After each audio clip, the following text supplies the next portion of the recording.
I did all of this work with psychedelics and had all of this integration that was in like a backlog. I like to think of it in my brain as like all of these unfiled papers of integration of like new values, new beliefs, new perspectives, and they were all just sitting there, and I needed to actually file them away and put them into practice. And coaching is what helped me take all of these new values and beliefs and perspectives and actually put it into my life. Welcome to Modern Psychedelics, where we explore the transformations made possible through intentional engagement with psychedelics. This podcast will help you integrate high consciousness living into the everyday and deepen the work ignited by altered states. You can expect balanced and grounded conversations around therapeutic, ceremonial, and recreational containers. My name is Lana Pribic, your host and guide. I am a 3-time certified professional life coach, and I work with people who want to integrate higher levels of consciousness into their daily lives so they can feel more peace, fulfillment, and connection. After all, our time here on Earth is so brief, so let's make sure we're really living.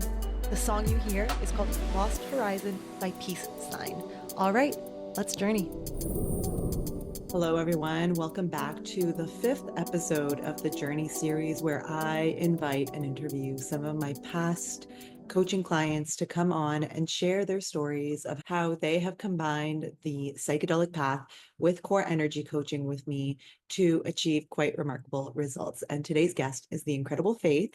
And before I get into introducing Faith, if you're watching, I'm quite disheveled looking over here. I actually just got over my second cold, flu, virus, I don't even know what it was, of the year. So 2025 has been quite a rough start to me, but I'm feeling a lot better today, which I'm so happy about.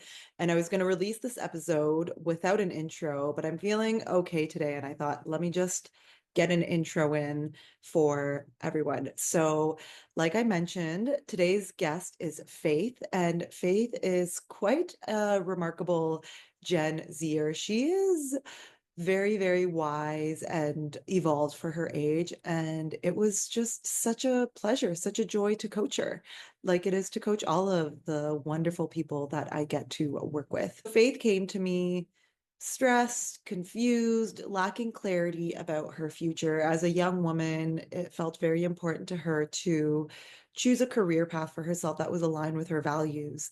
And being, as she says, a psychonaut baby, she had a few experiences with psychedelics by the time she reached out to me.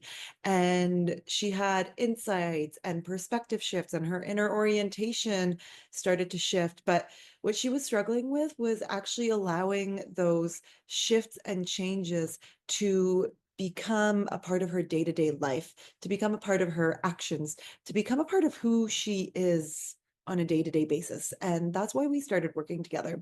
And you will hear in this interview that by the end of our 6 months together, Faith actually got clarity around what she wanted to do. She very excitedly and energetically pursued a graduate program to become a psychotherapist, specializing in spiritual and depth psychology. I'm so excited for you to hear this interview with Faith. And just so you guys know, I coach a wide variety of human beings. Faith is a Gen Zer, but I also coach people in their 30s, their 40s, their 50s, and their 60s. I recently got a glowing testimonial from a client named Matt, and he is actually in his 60s on the brink of retirement. Actually, I'm pretty sure his retirement has started already by the time I am recording this. So I want to just read his testimonial to give you an idea of just how wide-ranging my incredible clients are. So here is what Matt had to say about our 6 months of work together. And you can find this on my website at modernpsychedelics.net. And then you'll see a coaching tab with an option to look at the coaching testimonials. And I have many testimonials from previous clients that are pretty in depth. So this is what Matt said. I'm writing this a few months after I completed 6 months of coaching with Lana. I was truly burnt out as a CEO in a highly stressful industry. I was getting sick, depressed, not excited about much, even though the business was thriving. I was overweight and drinking, scrolling incessantly in the evenings, and not really excited, even worried about retirement, even though it's just on the horizon. I was either flat or anxious, or I was anxious about being anxious. 3 months after the experience, I don't recognize that guy. I have energy, I'm eating well, losing weight, more active, and gave up on alcohol and cigars. I'm peaceful and I'm excited about the things I used to be, and I can't wait for retirement. I know this is hard to believe, but I haven't felt anxious in months. How? I'm not sure. I was too in it to draw a direct correlation to one specific thing. The framework is excellent, and the exercises Lana walked me through, especially in the first 4 or 5 modules, seriously shifted some core beliefs. I now have values that I have articulated and honor, even though I've done similar exercises and it never really landed. Most importantly, Lana helped me uncover a deep gremlin or core belief that my voice didn't matter, and that success comes from acquiescence and deference, from being more agile. And I shifted to understanding the world in a totally different way, a more empowering way. Then we explored ways of being in this new world that included me. I'm hard on a coach. I put in the work and I really want results. Lana is sharp, intuitive. She takes the engagement very seriously. And as a certified coach myself, I can say she is a rarity. If you don't just want change, but to truly see the world and your place in it differently, Lana is your coach. Matt, thank you so much for this testimonial. And you did such amazing work. And I hope that you enjoyed hearing about Matt's journey there. I work with a variety of individuals on very different things, but at the crux of it is really increasing your energy, increasing your consciousness from an energetic perspective, and decreasing the amount of stress that you experience on a day-to-day basis so that you can experience a life that is more in flow, more creative, and more aligned with those higher states of consciousness that we have access to during psychedelic states. So my prices will be increasing in the next month or so. I am currently upgrading my back end of the self-paced portion of my coaching program. So if you want to work with me, now is an amazing time to apply before quite a significant increase in my rates. If you are listening, if you've been thinking about it, if you want the support, and if you really want to dive deep into a 6-month energetic transformation where you will experience profound inner shifts that are lasting and gain tools and perspectives that will serve you for the rest of your life, and you are ready for some serious work, then get in touch with me. It's modernpsychedelics.net/apply. I'll link that for you in the show notes. And without a further ado, please enjoy this beautiful, heart-centered, and very wise conversation with the wonderful Faith. Welcome to the show, Faith. Thank you so much. This has been a favorite podcast of mine for so long, as you know, so it's really exciting to actually be on, and something that I didn't think would ever happen. So Yeah. I'm very happy. Thank you, Lana. Yeah, of course. Thank you. Just to start off with, before we get into the juice of, what your journey has been like and what you've been working on and all the ways that you've been growing in the last little while since I've known you, can you give people an introduction of who is Faith, and Yes. maybe give us like a little buildup of what led you to want to pursue this energy coaching journey? Yes, such a good question. So hi, my name is Faith. I'm in my 20s, very proud Gen Zer. I recently started graduate school in a clinical psychology program in Los Angeles, and I'm specializing in spiritual and depth psychology. Let me see, a few other things about me. I am proud to be neurodivergent. So what led me to coaching specifically, I would say I was in a job that really just did not fit well for me and didn't land for me and caused me a lot of anxiety. I used to work in the entertainment industry in LA. I was working on the business side of things, more in like the marketing and executive assistant side of the music industry. I worked in film, I worked in TV, I worked in news, and none of it was landing for me. I felt really stuck in my career. It created this bubble of anxiety that I was living in. And so I left. And once I left, I just felt very stuck. I had absolutely no idea what was next for me. And I thought that I would find a new profession and that would sort of cure everything that was going on with me. And I started to realize that it was so much deeper than that. So I had been in therapy many years ago, and it was incredible. I worked through those sort of capital T traumas. I overcame depression. I overcame panic attacks. And I was at this point right before I entered coaching, after I had left my job. I was at this point where nothing was really wrong, and I wasn't experiencing mental illness the way that I used to, but I still felt stuck. I still felt like I didn't know where I was going from here. It was like nothing was wrong, but things also really didn't feel right for me. I still wasn't happy. And I was very confused, like, how have I done all of this work on myself and grown this much, and I am still here feeling unhappy, feeling stuck. And obviously, like I just mentioned, like I have been listening to your podcast for years, and I have been on the psychedelic path for about, I would say, 3 years. It's been 4 years since I worked with my very first medicine, but I am just a very baby tiny psychonaut right now. I'm only really 3 years in, exploring as much content as I possibly can online about psychedelics and trying to educate myself as much as I can. And when I found your podcast and all of your content, it just resonated for me and landed for me unlike anything else I had seen or found. And so I just began to, through your podcast, get to know you and understand what your style of potential coaching would be. And when the time came when I felt stuck and I heard on your podcast that you were having open applications for new coaching clients, there wasn't even like a thought in my brain really between wanting to do it and deciding to do it. It was just an effortless decision for me because I knew how much I aligned with your values and the way you show yourself to the world. So that was an easy decision for me, and honestly probably one of the best decisions I've ever made. I can't tell you how much life coaching with you has completely changed my life in ways that I had no idea, way beyond just making a decision on my career. So yeah, that's just the tip of the iceberg, really. Mm-hmm. Yeah, it's so interesting. The lack of clarity around your career was like that big thing that you could see and feel in your everyday life, but then it was all of the things around that were inhibiting that clarity and that confidence in your next steps from truly coming through and presenting itself to you that we actually had to address. And it's like, Exactly.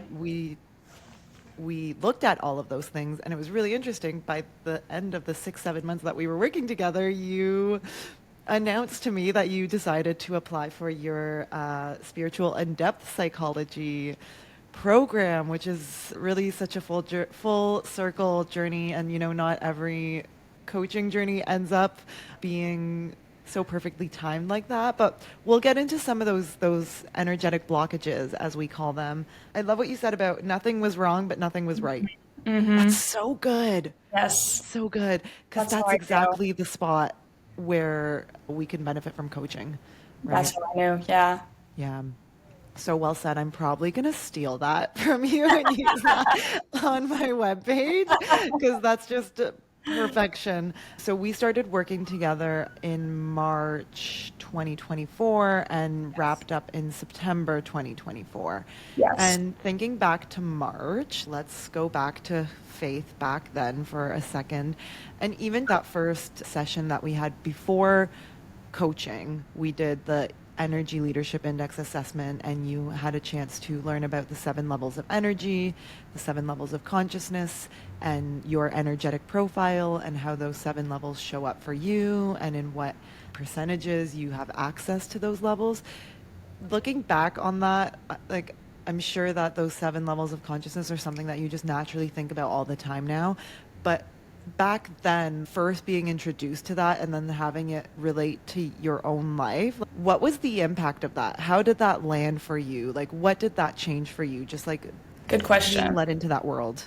Good question. I think you focusing on energy first and also just focusing on energy before anything else opened up coaching in such a really nice way and helped me to understand how it was so much deeper than just my career. And I don't know, I guess I'll interpret this question as sharing some of my reflections on what it felt like to go through that process with going through the different levels of consciousness, of energy, and getting my results back. I had a lot of level 4, if I remember correctly, which was a huge part of that for me was thinking about others all the time, thinking about others' emotions, doing for others. And it was a lot of like my focus was just always outside of myself on other people. And a lot of really deep-rooted people-pleasing tendencies, as we had come to talk about in coaching quite a bit too. And reflecting on that, I do think that 4th level of energy was and still is so important to me. It's probably the reason why I want to become a therapist and why I'm taking this journey. But it was also not serving me, and that dominating all of my energy was, I mean, getting the results back, it was shocking, honestly, because there was a lot of level 1, 2, and 3 as well. It was definitely not just level 4, but just really diving into my thoughts and thinking about how the thoughts I have on a daily basis relate to those levels of energy. It all just resonated very deeply.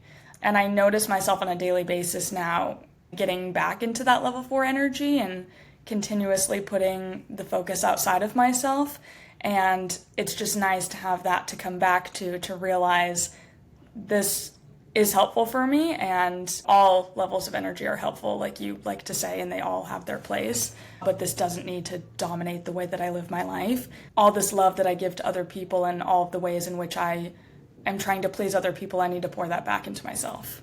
I love that you highlighted that your dominant level of energy was level 4. I'm just looking at your report on my phone here. I'm not texting, I promise. Because, yeah, so your dominant level, like the level of energy or consciousness that you have the most access to or had back then, who knows, maybe your results will have changed in the last 9 months. They probably have, was that level 4, which you described as like that care, that compassion. Mm-hmm. And the thing is, your second most dominant energy was that level 1 energy, which, you know, people who listen to the podcast have heard me talk about level 1 energy before. It's that victim energy. It's that why me. It's that energy level that leaves us feeling stuck. Very much. And so when we have a level 4 followed by a level 1, the interplay between level 4 and 1 can be very draining and disastrous to the self, because it's like everything that we do from others comes from a place of victimhood, and basically we end up feeling like kind of like a victim to ourselves by constantly sending our resources to be in service to others all that time. So like we really got to work on some of those level 1 tendencies, those level 1 energetic blockages, those things that were really keeping you stuck in the victim energy. Can you share with people a little bit about what some of those like blockages were, those energy blockages that we had to address before creating that space for clarity were? Yeah, reflecting back on it now, and I might be wording this differently than the way I worded it at the time, but I think a lot of that level 1 energy was complete fear.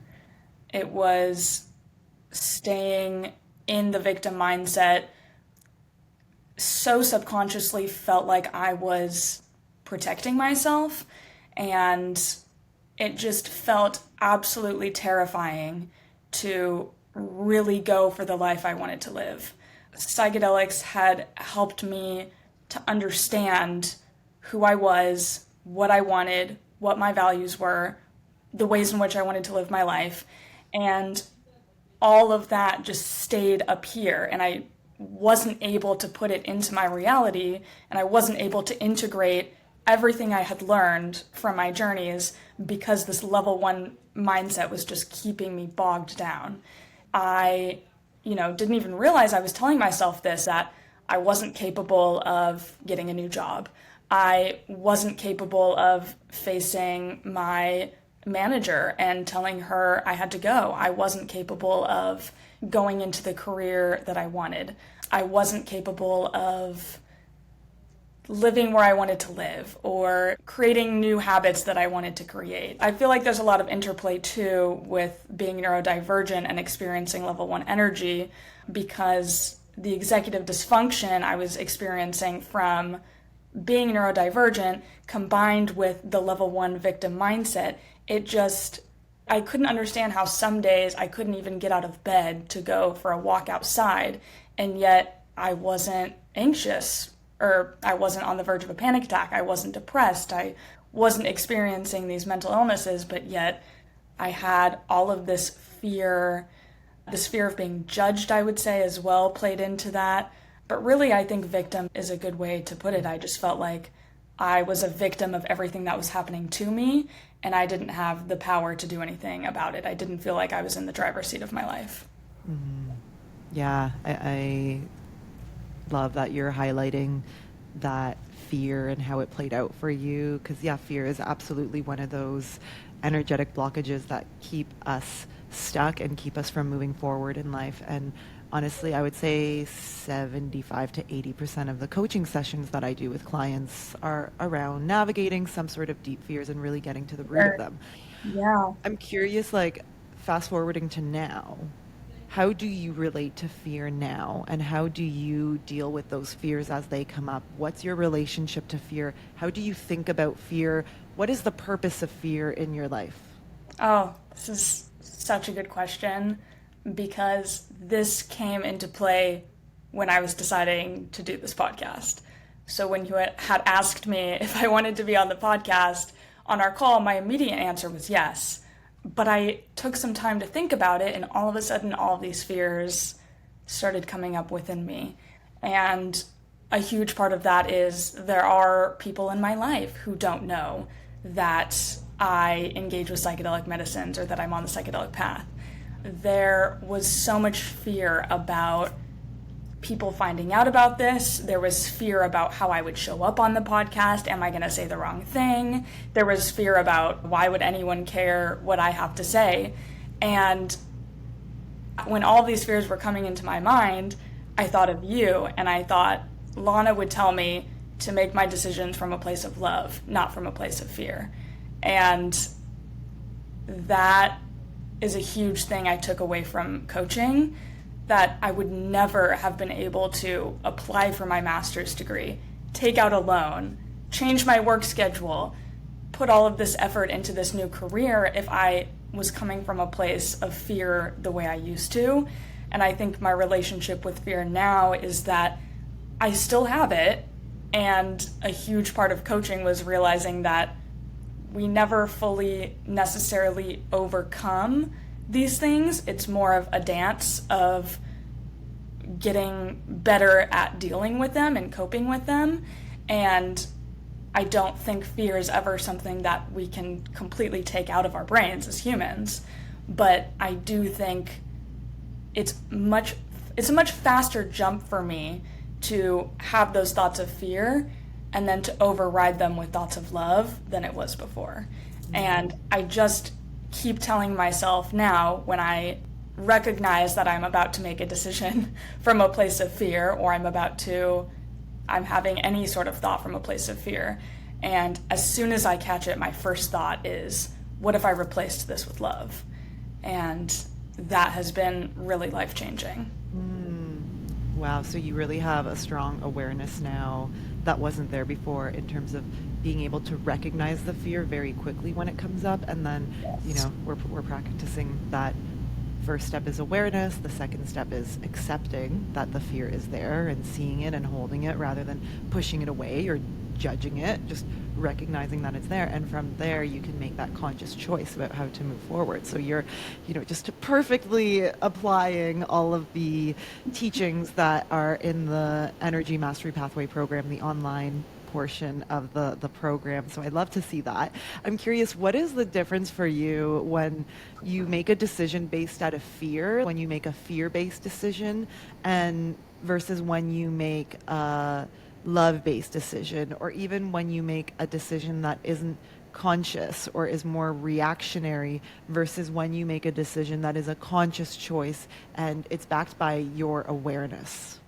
The very first thing that comes into my mind when you ask this is the feeling in my body. That's always the first indicator that I'm not coming from a place of love. Another big thing we discussed in coaching was when we would be going through our sessions and I would have an emotion come up and you would ask me to think about where it was in my body or how it felt. And a lot of that was in my shoulders and in my neck and my jaw. And I just got very tight and I tensed all up right here. And once I started being really aware of where those negative emotions, or we could say the lower levels of energy, maybe the 1, 2, 3, where I felt those when it was coming up, that made it much easier for me to identify in the future of when I'm about to make a decision and I start having certain thoughts and those thoughts lead to this and I can feel that anxiety and that fear and that tension in my body. That's when I know I'm not coming from a place of love. And so that has made it so much easier for me to identify when it's happening in my brain, because it's such a strong feeling for me. And it might be different. Not everyone, maybe not everyone has those sort of strong body feelings, but I do, and it's very intense. And so I know pretty immediately now when I'm coming from a place of fear or the victim mindset rather than love, because I will feel it very intensely in my body.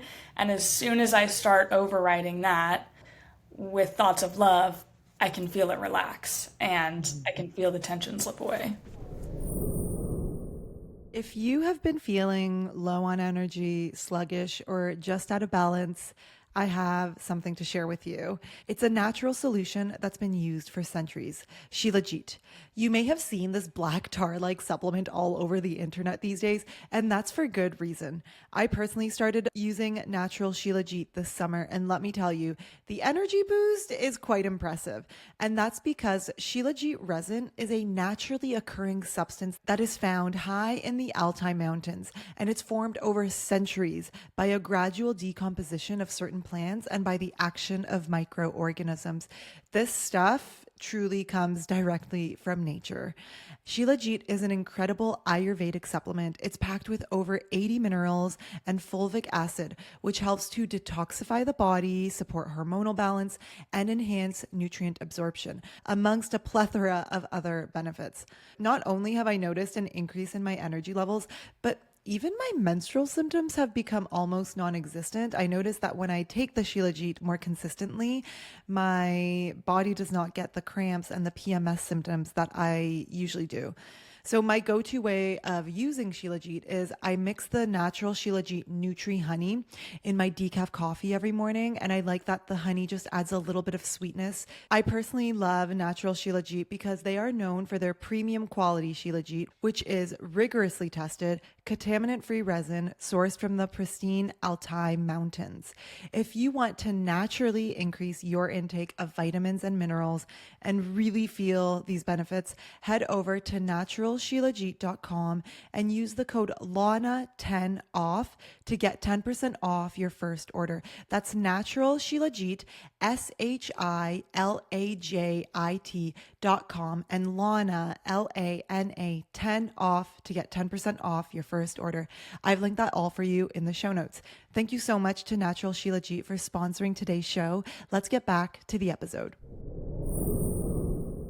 Yeah, that's really interesting because, yeah, like you said, it's going to be a very different experience for everyone to really drop into that awareness of, oh, there's fear and this is what it feels like or it looks like or it sounds like, or this is my experience of recognizing that fear is there. So we worked through a lot of those fears, how they show up on a day-to-day basis and how they are fogging up that vision that you have and your willingness to really go after that vision for yourself. What were some of those other things that we had to work through? I recall that we revisited a few times, like in a few different sessions. There was like a very specific story that you received from your upbringing and this like very specific belief about yourself. And I Okay. forget exactly what it was, but I remember we kept revisiting the upbringing, and it was your gremlin Yes. story. Yeah, Yes. there's Okay. something about that you want to share? I know what you're talking about. Yeah. Well, there's many parts to Like this. pressure on yourself. It was like there was some sort Yes. of like pressure and Yes. perfectionism that you were putting on yourself. Yeah. So we named my gremlin Jack, which was really fun because when I felt Jack speaking to me in my head, I could say, Jack is on the attack, and Jack attack. verbalize this to my friends and my partner, and we could all laugh about it. But Jack told me a lot of things. I think the pressure on myself was the biggest part. Something I realized in coaching, which I had known previously, was that I have these incredible parents who did not inflict much, if any, capital T trauma on me. And so I had a hard time, it's difficult to think that when you have really incredible parents, that there's still conditioning that they give you that might not be serving you. And so I knew that I have these incredible parents, and I don't really think they've, for lack of a better term, messed me up very much. But in coaching, we were really able to dive into, okay, well, they didn't mess me up, and yet there's still conditioning that they gave me just because they lived their lives in these certain ways. And for them, that was incredibly beneficial. And the ways in which they lived their lives worked well for them and protected them. And so naturally, that parental instinct is to give that to your child. And one of those things was they are both and still are incredibly successful in their careers and very driven. And growing up, they taught that to me of this is the metric of happiness, is how successful am I in my career, or how hard do I work at my career, or how intelligent am I, how driven am I. And I got this message, which I don't think was their intention looking back, but I think I got this message of if I'm not successful, or maybe if I'm not successful in the traditional sense of I make a lot of money and I have this really fancy career title, then I'm not worthy. And that was the gremlin that was coming up over and over again that was causing this sort of loop of perfectionism where immediately my brain would jump to, okay, I need to do this or be this, which I would consider perfect, and then I would never meet that. And then there was all this cognitive dissonance of, well, I don't even necessarily believe that those are the metrics of success. And I don't even necessarily believe that's how I want to live my life. My values are so different in my heart and in my soul, and yet my mind is telling me that these are my values. And so we had to bridge the gap between the values that I have learned that I have through my work with psychedelics, bridging the gap between those values and the values I was brought up with. And how do I balance taking feedback from my family and from my parents of career success and monetary success and those things without letting that kind of dictate the way I live my life.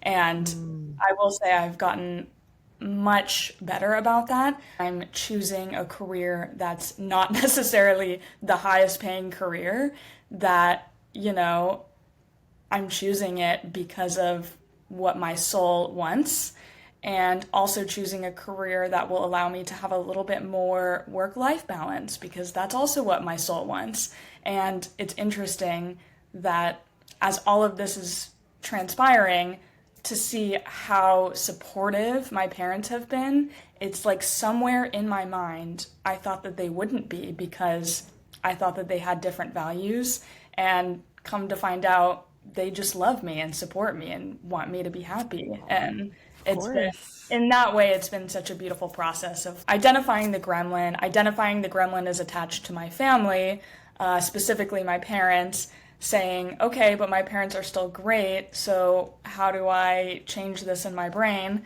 And kind of changing the way I live my life based on that. It's just, that has been such a huge process, and therapy did I would say, the real deep under the surface work of that for me. And this was sort of tying up those loose ends of, okay, well, this is still affecting my life in this way, so let's change that. Wow.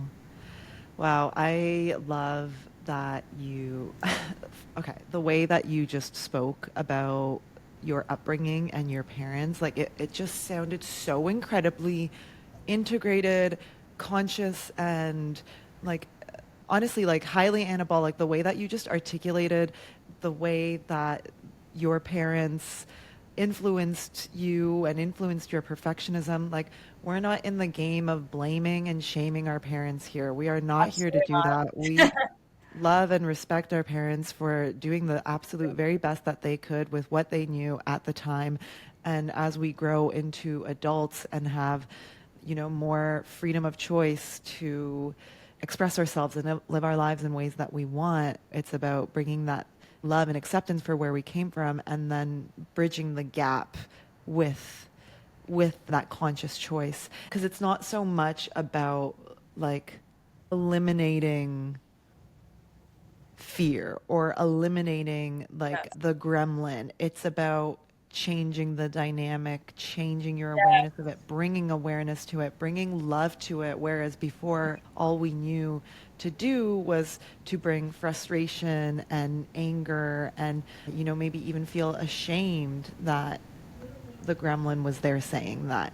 Because I think where I differ a lot as a coach is I don't want to encourage you to completely get rid of these gremlins, because energy cannot be destroyed. It can only be transformed. So working with me, I encourage you to transform your relationship with Jack. I encourage you to transform the energy of Jack. He's still there. He's still with you, but his energy has changed. He's grown up with you, right? Often these gremlins are like little children. They're stuck at 4 or 6 or 8 or whenever the story that they develop to help us survive in that point and then they're like, wait, what? You're in your early 20s now? You're in your 40s now? What the heck? So it's a process of like bringing that conscious awareness to Jack, accepting Jack, and then telling him to grow up with you. Because we're not here, like, this is, I think, where I differ a lot as a coach, is I don't want to encourage you to completely get rid of these gremlins, because energy cannot be destroyed. It can only be transformed. So working with me, I encourage you to like transform your relationship with Jack. I encourage you to transform the energy of Jack. He's still there. He's still with you, but his energy has changed. He's grown up with you, right? Often these gremlins are like little children. They're stuck at 4 or 6 or 8 or whenever the story that they develop to help us survive in that point and then they're like, wait, what? You're in your early 20s now? You're in your 40s now? What the heck? So it's a process of like bringing that conscious awareness to Jack, accepting Jack, and then telling him to grow up with you. So yeah, what is Jack on the attack these days? What happens when you have a Jack attack these days? What is Jack saying to you? What is your relationship? How are you using that energy of the gremlin? I have so many thoughts on this, but I want to start out with thanking you, because the approach of we are humans, these gremlins never fully go away, and that's not the goal. That was so beneficial to me. They don't go away, but they can grow up. They can grow up, exactly. Like, this process of integration is a lifetime. This is not something that you go through coaching and you're suddenly solved. Your problems are solved. It's Say that for anything, right? That's Coaching, therapy. process.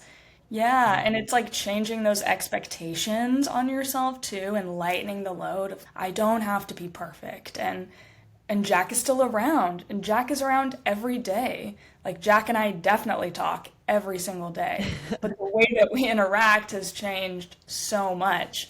And I no longer feel, it doesn't necessarily feel as triggering when Jack comes up and he's speaking to me, because a huge part of what I took away from coaching is this is not an overnight process. This isn't even a 6-month process. This is a lifelong process. And sometimes Jack is more aggressive than other times. Sometimes Jack and I don't talk for a while. And it's when that gremlin does come up, having that patience with myself instead of that perfectionism that we talked about, instead of being like, I have to be this perfect version of a human in accordance with the way I was conditioned.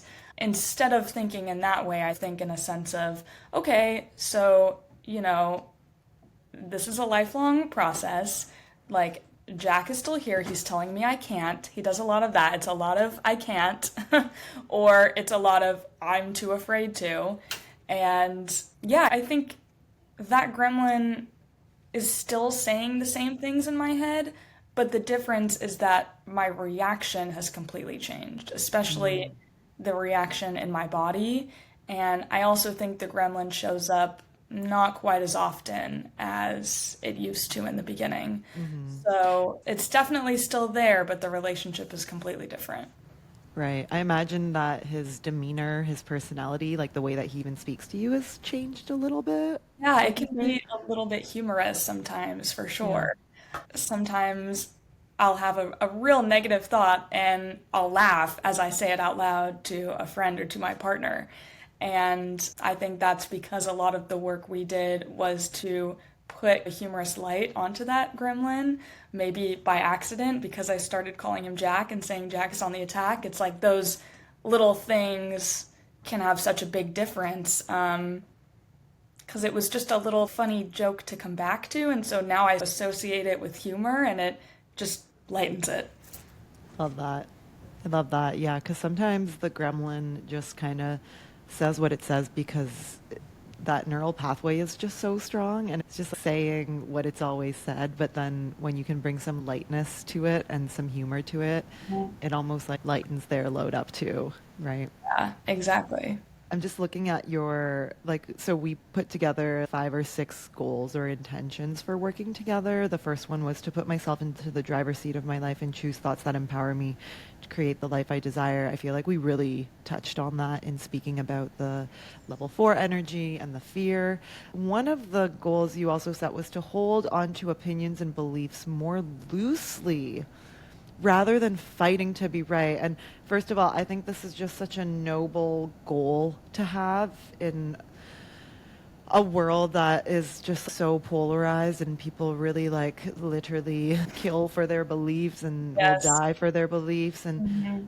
yeah, let's talk about that a little bit and like why that felt important to you. Like why did it feel important for you to like loosen the grip on your opinions and beliefs and how has that shifted for you? Yeah, I'm very strong-willed, strong-minded, headstrong. I have a very strong personality. There's just a lot of very like intense, strong parts of myself that I absolutely love, but that can also make me have very strong opinions and beliefs. And specifically working with psychedelic medicines, if you don't want your perspective of reality and your beliefs to be changed, psychedelics are probably not for you because True that. those just completely blasted my mind open to a reality I was definitely not prepared for. And I felt as though my values had shifted to a place of, okay, I don't actually believe very strongly in that many things. And I think that's okay. I think that's a good thing. I think it's a good thing to be able to easily shift your perspective based on conversations with other people. And I think it's a good thing to have love for people on all sides of every discussion. And I was still experiencing this emotion of if there was a political debate happening. I just found myself getting very defensive, I would say. Very defensive and speaking up really strongly about things that I did not actually feel that strongly about. And it was triggering, it was activating. I did not like the emotions that would come up in my body when someone would say something and I would disagree or I would be defending myself. And I just came to realize was creating negativity in my life that wasn't necessary. I think, yeah, there's certain things that it's okay to feel really strongly about, and it's okay to have opinions, absolutely. But if you can't have a good discussion with someone where you can love the other person, regardless of how they feel, like truly, truly still feel love for someone, regardless of what they feel, that's a really difficult thing to accomplish because some people have crazy opinions and yet we can still love each other because we're all human. And I found myself struggling with that. And I think knowing that I want to become a therapist now, I think back then I knew that I wanted to work with people one-on-one. And part of me was like, how will I ever do that if I have these very strong opinions and feel very activated and triggered when people say certain things that I don't agree with? Because when you're working with clients, you're not going to agree with everything they say. You're not going to agree with everything that they want for themselves in their lives. But it's your job to work with them for what they want for their life. So I think it was just important in so many ways for me to hold my opinions a little more loosely, especially as someone who can be very strong-minded and become very defensive very quickly. All right, we all know that after a deep psychedelic journey, integration is key. And for me, that's where Kana comes in. It's a gentle, psychoactive daily ally that supports emotional balance, energy, and cognitive clarity. Kana is the flower of a succulent that grows in South Africa, and it's traditionally used by indigenous communities like the Khoi and San people for mood enhancement, stress relief, and spiritual practices. So Kana is an empathogen, meaning it enhances feelings of connection, open-heartedness, and calm. Some call it nature's MDMA, but it's also been well researched by a pharmaceutical company called Zembrin, showing that some of its active alkaloids are beneficial for managing symptoms of anxiety and depression. The felt effect you will feel from Kana is similar to a psychedelic microdose. And while Kana is psychoactive, it's not psychedelic, meaning that it's completely legal in North America.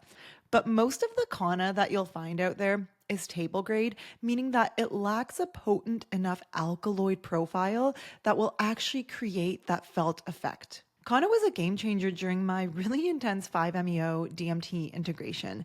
It helped me to stay grounded and energized while navigating some profound paradigm shifts and bringing them into my daily life. It was also an inspiring support for my mom, surprisingly enough, in managing her lifelong anxiety, which is why we decided together to start Kana Wellness as a family business.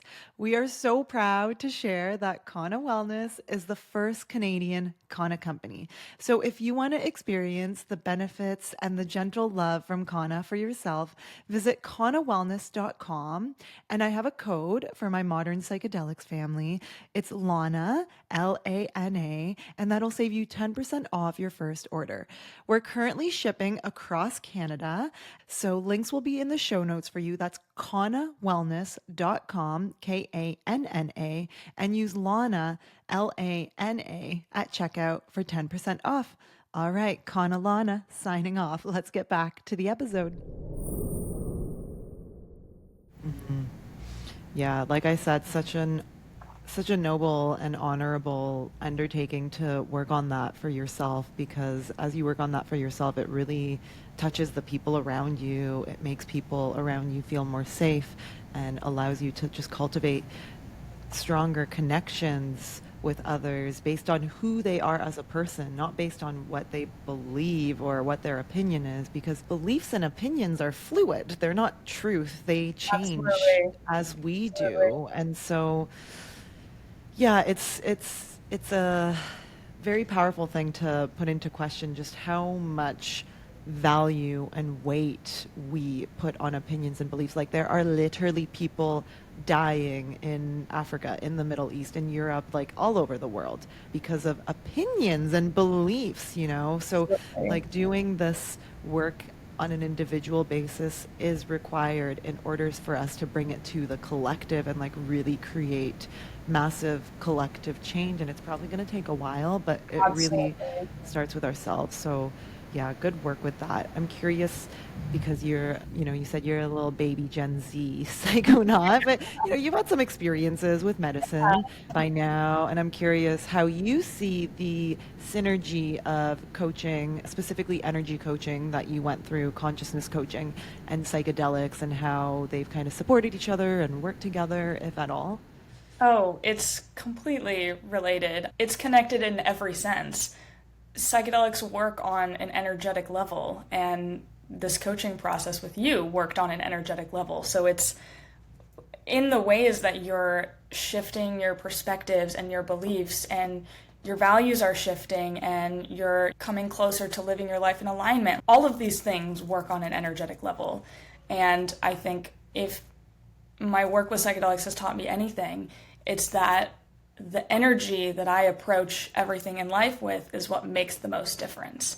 It's not about saying, I want X amount of money and I want this job. It's about saying, I'm abundant. I come from that energy of abundance, and that is how you create real change. And so psychedelics have taught me that, and then I go through the coaching process and it's okay, you're abundant. You've decided that this is your value, that this is something you care about. How do we energetically integrate that into your life? And how do we use this value and create real change? I don't know if that makes sense, but it's almost difficult to even explain how connected they are. I look at the relation between psychedelics and between the energy coaching as I did all of this work with psychedelics and had all of this integration that was in like a backlog. It was like all of these unfiled papers. I like to think of it in my brain as like all of these unfiled papers of integration of like new values, new beliefs, new perspectives. And they were all just sitting there, and I needed to actually file them away and put them into practice. And coaching is what helped me take all of these new values and beliefs and perspectives and actually put it into my life, into place, because I think I was living completely out of alignment before coaching with you, and I knew what I wanted, and I just didn't know how to really put that into action. And I would say I'm living more in alignment than I ever have in my life, feel more peace and joy than I ever have in my life, and I just question everything so much less. Wow. Wow. I'm smiling because I'm like, that's so funny. I feel like, yeah, the coaching process is in a way like, it's paperwork. It's like doing the grueling paperwork of integration and like doing the filing in a very intentional, targeted way. And in a lot of ways, it's very intuitive and it makes sense. We just go into the next place that we need to go to move you forward. What was like the most surprising thing about working with me as your coach and about this whole process? I think probably the most surprising thing, which looking back on it shouldn't have been that surprising because of I listened to every podcast episode you have front to back, is how neutral you are. I thought of life coaching as probably the stereotypical way that people view it, as you go and you get advice. And that could not be further from the truth. It's not at all advice. It's actually taking your own advice and actually using it. And I was shocked at how neutral you were, in a sense of you are a coach. You chose to be a coach instead of therapy. Like those were your two considerations at one point, and you chose the coaching route. And yet you coached me in a way that led me to decide that therapy was what I wanted to do with my career. To be so neutral that you can make a decision that something isn't for you, yet help someone else decide that it is for them. I don't know. I think it's impressive, and I think it's important because everyone wants different things for themselves. Everyone has different values.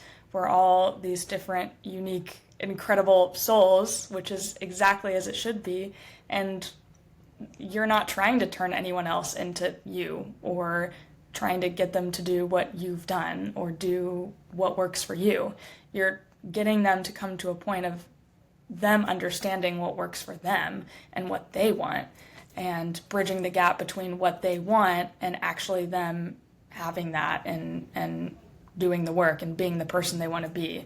So yeah, I think the neutrality was probably the most surprising part. I know that's difficult, and I know you work really hard on that too.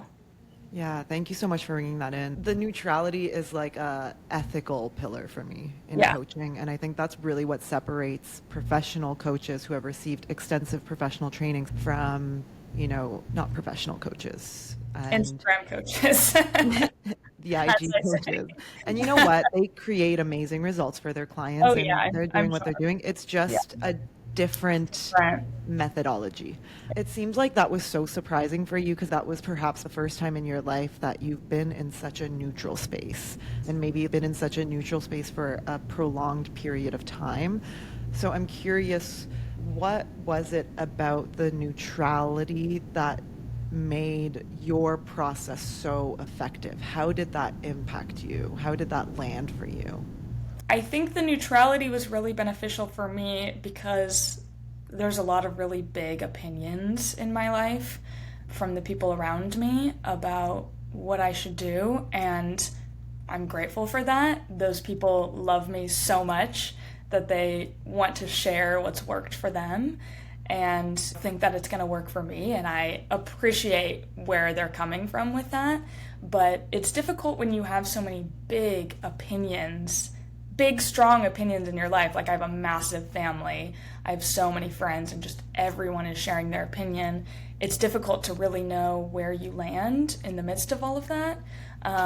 And I think, especially in the psychedelic space, it can be really harmful when people are working with these medicines. They're in a suggestible state, a very vulnerable, suggestible state where their neural pathways are rewiring.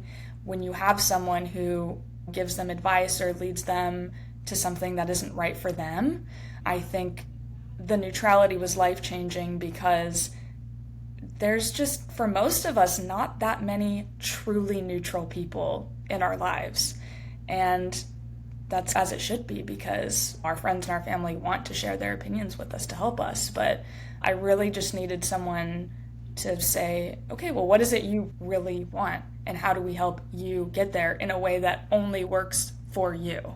Yeah, so for people listening, and if you wonder why I don't share my political beliefs online, this is why. It's actually an ethical thing for me because I know that some people listening out there will hire me to be their coach. And my opinions and my beliefs fog up my ability to be a clear mirror for you. And when I am not able to be a clear mirror for you, then you're not going to see yourself, you're going to see me. And the whole purpose of coaching is for me to be a mirror for you to see yourself, and through that process, get the answers that you need from yourself. So thank you so much for sharing that. Kind of wrapping up, I'm so excited for you and your psychology degree. I think you just started school. Can you tell us a little bit about how that's going, what you're calling in, envisioning for yourself for the next few years? How are you planning to merge psychedelics into your work, if at all? Give listeners a little bit of expansion around like what is possible for them if someone is out there listening and feeling a little lost and unsure about which next step to take. I'll start about like how I came to this decision. So I've been out of my undergraduate degree for a few years now, and working in different jobs, bouncing around, and nothing really ever landed for me. I think oftentimes people have to do what they really don't want to do to figure out what it is they want to do. And so I started all of this really from a place of, okay, I know that I don't want to do this. I don't want to work a corporate job in an office staring at a computer for 40, 50 hours a week. I don't want to work in the entertainment industry. So I had a starting point of, okay, here are the things I don't want to do. And then I went to, okay, what are my strengths? What are the things I enjoy? Okay, I love talking to people. I'm very sensitive. I'm very empathetic. I'm caring. Talking to people specifically about their traumas has been such a joy for me to see that if I ever say anything that I see that person, it lightens the load for them a little bit. That just brings me so much joy. And so I started to notice how much joy I was getting from talking to people, and kind of went from there of like, okay, I know that I want to be working one-on-one with people in my career. I know that I don't want it to be at a desk in an office 24/7. I know that these are my strengths. where do I go from here? And we discussed that in coaching, and I came to two different paths where I was thinking, well, there's the life coaching route or the psychedelic coaching route, and then there's the therapy route. And I think what really helped me decide to go the therapy route was something very specific you said to me in a coaching session one time, which was, or no, I think it was actually in a mentor meeting. Yeah. Where you said, I know what you're talking about. Yes, Yeah. think about what kind of clients you want to work with. What kind of things do you want to be working with them through? So I'm envisioning myself having a conversation with a future client, and I'm thinking, what can I help this person with? What do I want to help them with? And I realized I'm still quite young and I might not know specifically what I want to do for the rest of my life, but I know that in order to do what I want to do, I have to get a master's degree and I have to become a licensed therapist because I want to be trained in all of these different areas. And also, at my age, it's just the reality of you can't become a life coach in your 20s and expect to receive respect immediately. That kind of takes time. And so I knew if I start with the foundation of a master's degree in clinical psychology, that will open up so many more opportunities for me, especially at my age. Unfortunately, because I don't necessarily think this should be the case, but will open up a lot more respect for me at my age and will open doors to be able to take different, like we talked about, like psychedelic programs. So many of them you can't take if you're not a licensed professional. And while I have many qualms with the medical system, with healthcare, with the education system, I knew, okay, even though I have my opinions about these systems, I want to make change from the inside out. And really doing a deep dive, starting from what I don't want to do, then going to what are my strengths, then figuring out, okay, maybe this is what I want to do, then honing in further of, well, then what kind of training do I need to get to where I want to be? That's how I came to the decision that I wanted to study psychology.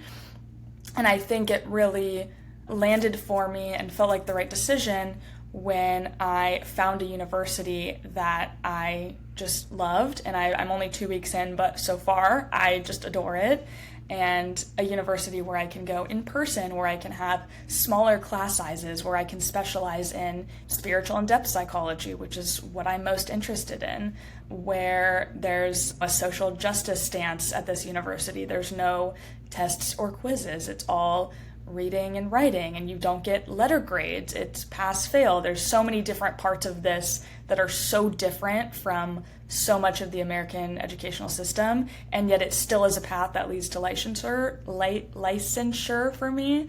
So I knew... Used to saying that word. I know. So I knew that this was something I wanted to do when I found that university and realized there was a path I can take that will still get me to where I want to go, that might be a little bit different than the super traditional route.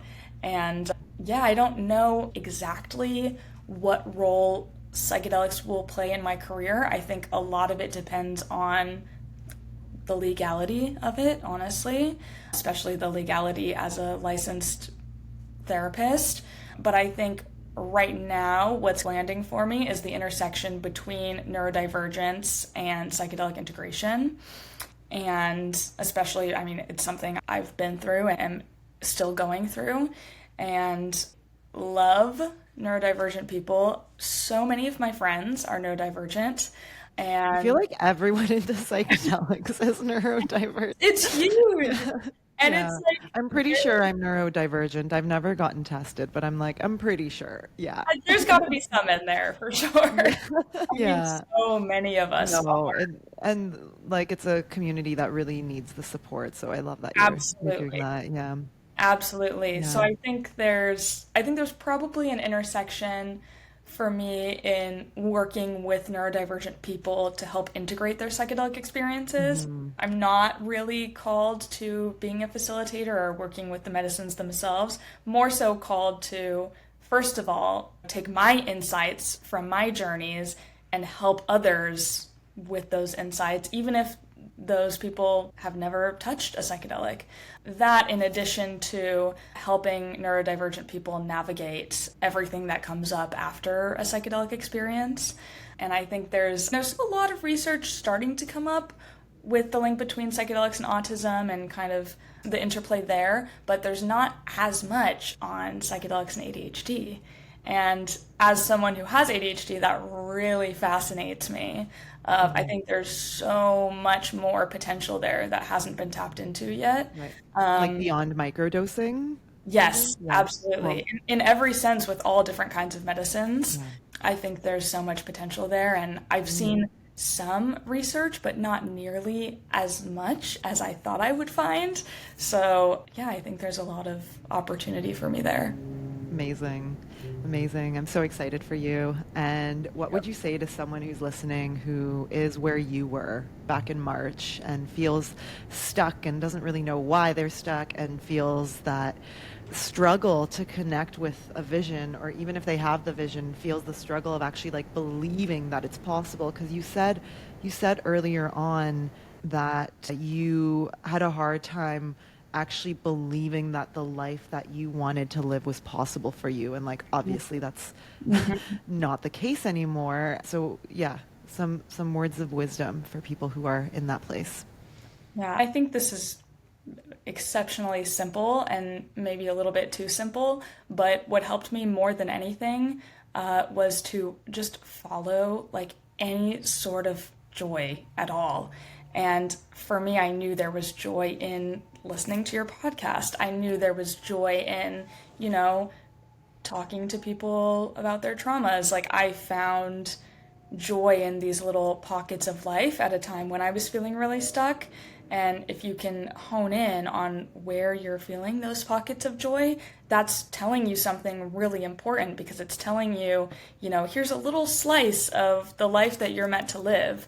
And if you follow this little slice, you can come to a point where you live in alignment more. Yeah. So advice for people who are really, you're just entirely stuck, you have no idea what to do next. I think the very first step is just identify where you're experiencing those little pockets of joy and just follow that wherever it goes and follow the signs. I think the more you start to follow those pockets of joy, the more signs you'll get and the more things will fall into place. I'm definitely a spiritual person and feel that the more that I live in alignment, the more help that I receive in that process. So I think if you just start to do that day by day, it will get better. Amazing. You know what? Usually the most simple things are the things that are the truest. Like the closer you get to truth, the more simple it is. So follow your joy, follow your bliss, live, laugh, love. I love that. No, because it's true. They are like the things that really like light you up and ignite you. Like that's just such a sign of what you're going to naturally thrive at. And you're not going to have to force. It's just going to be a flow, and it's going to allow you to tap into that creative state. And, that is that highly anabolic, high consciousness living that we are all about. So I love that. That's a great little tip. Absolutely. Yeah. And even like in the pursuit of following that joy, like any action or any decision is better than nothing. If you're stuck and you have no idea what to do next, any decision or action in the direction of that slice of joy is good enough. That's perfect, because that's a ripple effect that will continue to happen. I think I was stuck in so much of a place of, well, what if I make the wrong decision? There is no wrong decision. Just follow that general direction, and any decisions you make that go along that direction are perfect. Yeah. It's been so amazing to watch you literally carve your own path and like figure out the program that's right for you and that's aligned with you. Like it's just so clear how freaking excited you are about your future, and like how you're bringing in all of these unique things that bring you joy into that future vision. So just such amazing work, Faith. What would you say to anyone who's listening who is considering working with an energy coach such as myself, who is considering bringing this modality into their life to support their psychedelic integration, their, psychedelic path? What would you say to them? I don't even know where to start. This has been the most life-changing year. Honestly, I would say 2024. Most life-changing year particularly because of the coaching. If you feel stuck and you're following a little slice of joy and it leads you here and it leads you to coaching, that's a good sign that this could help you become unstuck. I just found a video on my phone of January 1st, 2024, and I'm just looking at the camera, just sobbing, saying, I'm so stuck, I don't know what to do. And I recorded this video of myself in hopes that I would return to it in the future. And look at how far I've come. And that's exactly what happened. I look back on this video and feel incredibly grateful that I just made the decision to do it. It's such a, it's hard. Coaching is hard. Therapy is hard. Any form of transformation or healing or growth is hard. But looking back on that video, that was so much harder.